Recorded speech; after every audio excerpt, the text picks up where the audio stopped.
ഏഷ്യാനെറ്റിൻ്റെ യൂട്യൂബ് ചാനലിൽ ലാലേട്ടൻ വരുന്ന എപ്പിസോഡിനെ പറ്റിയുള്ള ബിഗ് ബോസിൻ്റെ ഒരു പ്രൊമോ വന്നിട്ടുണ്ട്.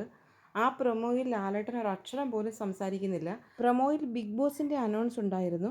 ശ്രീ മോഹൻലാൽ ഷോ തുടങ്ങിക്കഴിഞ്ഞു, എന്തെങ്കിലും ഒന്ന് സംസാരിക്കൂ. എന്തൊക്കെ കാര്യങ്ങൾ ഇന്ന് കുടുംബാംഗങ്ങളോട് സംസാരിക്കാനുണ്ട്? എന്തെല്ലാം മുന്നറിയിപ്പുകളാണ് നൽകേണ്ടുന്നത്? എന്താണ് സംസാരിക്കാത്തത്?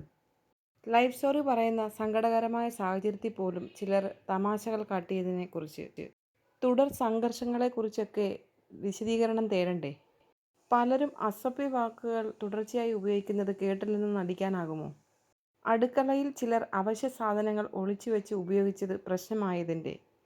ശുചിത്വത്തെക്കുറിച്ചുള്ള മോർണിംഗ് ടാസ്കിൽ പല ഗുരുതര ആരോപണങ്ങളും ഉയർന്നു വന്നത് താങ്കളും കണ്ടതല്ലേ? ചോദിക്കണ്ടേ അവരോട്? ഇതിപ്പോൾ പണിപ്പുര ടാസ്കിൽ അനീഷ് ചെയ്തതുപോലെ ആയല്ലോ എന്ന് ബിഗ് ബോസ് ചോദിക്കുന്നുണ്ട്. ശ്രീ മോഹൻലാൽ എന്തെങ്കിലുമൊന്ന് പറയൂ എന്ന് പറഞ്ഞിട്ടാണ് ആ പ്രൊമോ അവസാനിക്കുന്നത്. ഈ ആഴ്ചയിൽ നടന്ന ഇത്രയും പ്രശ്നങ്ങൾ ഉണ്ടായിട്ട് പോലും പ്രൊമോയിൽ പോലും ലാലേട്ടൻ ഒരു അക്ഷരം പോലും പറയുന്നതായിട്ട് കാണിക്കുന്നില്ല. അപ്പോൾ അതിനർത്ഥം ഇന്നത്തെ എപ്പിസോഡ് ഗംഭീര എപ്പിസോഡായിരിക്കും. ഈ ഇത്രയും കാര്യങ്ങളും ചോദിച്ച് കണ്ടസ്റ്റൻറ്റുകളുടെ അടുത്ത് അതിനുള്ള മറുപടി ലാലേട്ടൻ വാങ്ങിയിരിക്കും. ആരൊക്കെ ഇനി അവിടെ തുടർന്ന് എങ്ങനെയൊക്കെ നിൽക്കും എന്നുള്ളത് ഇന്നത്തെ എപ്പിസോഡ് കഴിഞ്ഞിട്ട് നമുക്ക് മനസ്സിലാക്കാൻ പറ്റും. കാരണം എല്ലാ ആൾക്കാരിൽ നിന്നും ഉണ്ടായ പ്രശ്നങ്ങളുണ്ട്.